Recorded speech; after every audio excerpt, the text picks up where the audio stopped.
السلام علیکم ورحمۃ اللہ وبرکاتہ۔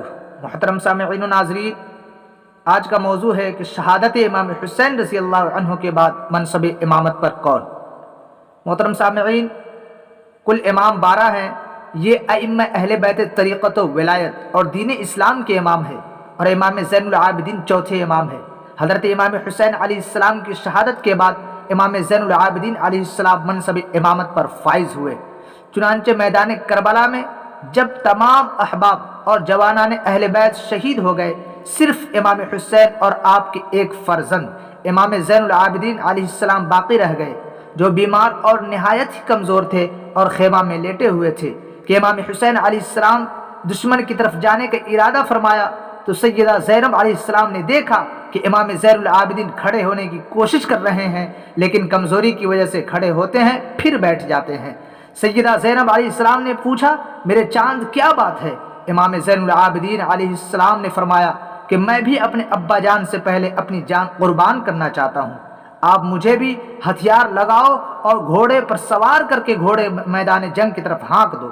اگر میرے بابا میرے سامنے شہید ہوئے تو مجھے بہت تکلیف ہوگی، اور سب مل کر میرے لیے دعا بھی کرو کہ اللہ تعالیٰ مجھے دشمن کا مقابلہ کرنے کی طاقت دے۔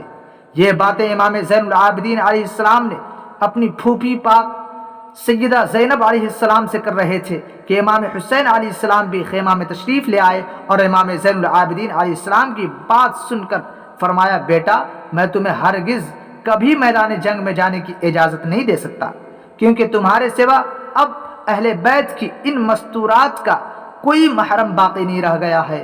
میرے پاس جو میرے باپ اور نانا کی امانتیں ہیں وہ کس کے سپرد کی جائیں گی؟ میری نسل اور حسینی سیدوں کا سلسلہ کس سے چلے گا؟ میرے بعد میرا جانشین تمہارے سوا اب کون ہوگا؟ بیٹا زین العابدین، یہ ساری امیدیں تمہاری ذات سے وابستہ ہیں، لہذا اے جان پدر تم ہرگز میدان جنگ کا قصد نہ کرو۔ امام زین العابدین علیہ السلام نے عرض کیا، کیا آپ کے بعد میرا سینہ شدت غم کی وجہ سے پھٹ نہ جائے گا؟ حضرت امام حسین علیہ السلام نے فرمایا، تم امام کے بیٹے ہو، امام بننا ہے ضبط و صبر سے کام لو۔ حضرت زین العابدین علیہ السلام نے کہا، ابا جان میرے دل کو کیسے قرار آئے گا؟ امام حسین علیہ السلام نے سینے پر ہاتھ رکھ کر فرمایا، خدا صبر قرار دے گا۔ پھر امام حسین علیہ السلام نے حضرت زین العابدین علیہ السلام کو بہت سی وصیتیں فرمائی، اور اپنے سینے کی باطنی علوم و اسرار سے انہیں سرفراز فرما کر اپنا جانشین بنایا۔ پھر اس کے بعد امام حسین دشمن کے مقابلے میں تشریف لے گئے۔ اس سے ثابت ہوتا ہے کہ امام حسین علیہ السلام کی شہادت کے بعد منصب امامت پر امام زین العابدین علیہ السلام فائز ہوئے، اور آپ ہی طریقت و ولایت کے چوتھے امام ہیں۔ صاحب شواہد النبوت لکھتے ہیں کہ حضرت امام حسین علیہ السلام کی شہادت کے بعد محمد بن حنفیہ امام زین العابدین علیہ السلام کے پاس آئے اور کہا، میں تمہارا چچا ہوں اور تم سے عمر میں بھی بڑا ہوں، اس لیے امامت کا زیادہ حقدار میں ہوں۔ آپ حضور صلی اللہ علیہ وسلم کے سلاح ہتھیار وغیرہ مجھے دے دیں۔ امام زین العابدین علیہ السلام نے کہا، اے چچا خدا سے ڈرو، اور جس چیز کے تم سزاوار نہیں ہو اس کا دعویٰ نہ کرو۔ دوسری دفعہ محمد بن حنفیہ نے مبالغہ سے کام لیا تو امام زین العابدین علیہ السلام نے فرمایا، اے چچا آؤ حاکم کے پاس چلیں جو ہمارے درمیان فیصلہ کر دے۔ محمد بن حنفیہ نے کہا، وہ کون سا حاکم ہے؟ آپ نے فرمایا، وہ حجر اسود ہے۔ دونوں وہاں پہنچے تو امام زین العابدین علیہ السلام نے کہا، چچا حجر اسود سے بات کرو۔ محمد بن حنفیہ نے حجر اسود سے بات کی تو کوئی جواب نہ ملا۔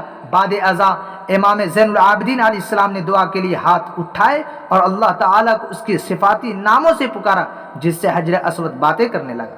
پھر امام زین العابدین علیہ السلام نے اپنا چہرہ حجر اسود کی طرف کر کے کہا، تجھے اس پروردگار کی قسم ہے جس نے اپنے بندوں کے وعدے تجھ پر رکھے ہوئے ہیں، اطلاع کر دو کہ امام حسین علیہ السلام کے بعد امامت اور وصایت کس کا حق ہے۔ حجر اسود کہاں اٹھا، قریب تھا کہ اپنی جگہ سے گر پڑے، لیکن پھر فصیح و بلیغ زبان میں کہا، اے محمد بن حنفیہ، یہ چیز مسلمہ ہے کہ امام حسین علیہ السلام کے بعد امامت اور وصایت کا حق علی بن حسین یعنی امام زین العابدین علیہ السلام کو ہے۔ بحوالہ شواہد النبوت صفحہ 315۔ اس سے ظاہر ہے کہ امام زین العابدین علیہ السلام چوتھے امام ہے اور حجر اسود نے بھی آپ کی امامت کی گواہی اور شہادت دی۔ گویا کہ حجر اسود بھی جانتا پہچانتا تھا کہ امام زین العابدین ہی امام ہیں۔